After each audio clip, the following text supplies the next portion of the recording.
My favorite part in painting workshop is when I draw the mountains, because when I draw the mountain, I have a little bit mistake in the color and cannot make it in like blending together. So and I try to make that.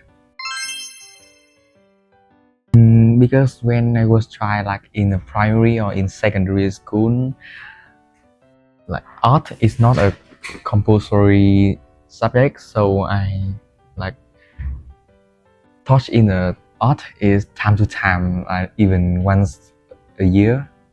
So I don't need this.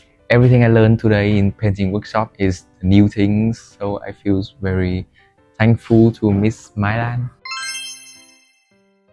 I think is a flower pot when like it's need to make us be realistic as we can.